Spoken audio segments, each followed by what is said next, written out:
अंत्यसंस्कार होताच भयंकर प्रकार. गावकऱ्यांचा गाव सोडण्याचा निर्णय. भयंकर कांड. एका शांत साध्या गावात अचानक अशी कोणती घटना घडली की लोकांनी रातोरात गाव सोडण्याचा निर्णय घेतला. हा प्रकार फक्त एक अपघात होता की काहीतरी वेगळंच, काहीतरी ज्याचं उत्तर आजपर्यंत कुणालाच मिळालेलं नाही. त्या दिवशी गावात शोककळा पसरली होती. सगळीकडे शांतता होती, पण ती साधी शांतता नव्हती. ती मनाला दडपण देणारी होती. जणू काही हवासुद्धा थांबली होती. लोक हळू आवाजात बोलत होते आणि प्रत्येकाच्या चेहऱ्यावर एक विचित्र भीती दिसत होती. संध्याकाळ होत आली होती आणि गावाच्या टोकाला असलेल्या स्मशानभूमीकडे लोकांची वर्दळ सुरू झाली.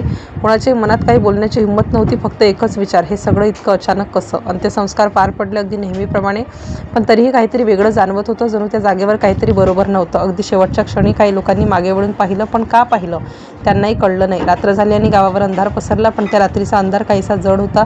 कुत्रे भुंकत होते, पण तेही विचित्र आवाजात. जणू त्यांना काहीतरी दिसत होतं, ते माणसांना दिसत नव्हतं. मध्यरात्रीच्या सुमारास काही लोकांना स्मशानाच्या दिशेने हालचाल दिसली, पण कोणीही जवळ जाण्याची हिंमत केली नाही.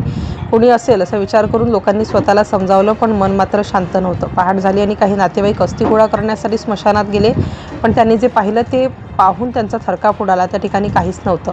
ना अस्थी ना काही अवशेष, फक्त राख आणि काही विचित्र खुणा. जणू कुणीतरी त्या राखेत काहीतरी शोधत होतं. त्या खुणा माणसाच्या वाटत नव्हत्या. पायांचे ठसे होते, पण ते सरळ नव्हते, वाकडे, विचित्र आणि खोलवर उमटलेले.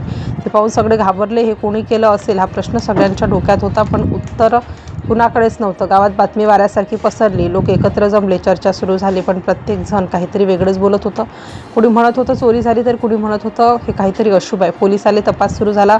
त्यांनी सगळं पाहिलं, चौकशी केली, पण त्यांनाही काही नीट समजलं नाही. मग त्यांनी आसपासचे कॅमेरे तपासले. त्या फुटेजमध्ये काहीतरी दिसलं. रात्री 2च्या सुमारास एक सावली त्या जागेकडे येताना दिसत होती. पूर्ण काळी, चेहरा नव्हता. ती सावली थेट त्या ठिकाणी गेली आणि खाली वाकली. जणू काहीतरी शोधत होती किंवा घेत होती.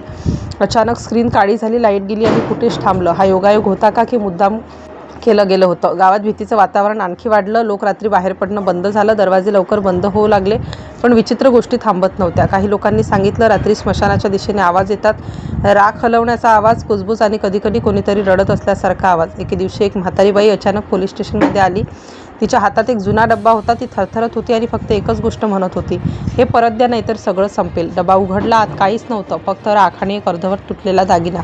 ते पाहून सगळे स्तब्ध झाले, पण त्यानंतर जे घडलं ते अजून भयानक होतं. ती म्हातारी अचानक गायब झाली आणि पुन्हा कधी दिसले नाही. तपास अजूनही सुरू आहे, पण त्या रात्री नक्की काय घडलं हे आजही स्पष्ट झालेलं नाही.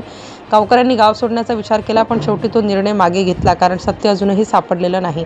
आजही त्या स्मशानभूमीबद्दल लोक बोलताना आवाज हळू करतात आणि रात्री तिकडे कोणी जात नाही. काही गोष्टी विज्ञानाच्या पलीकडे असतात आणि काही रहस्य अशी असतात जी कधीच पूर्णपणे उलगडत नाहीत.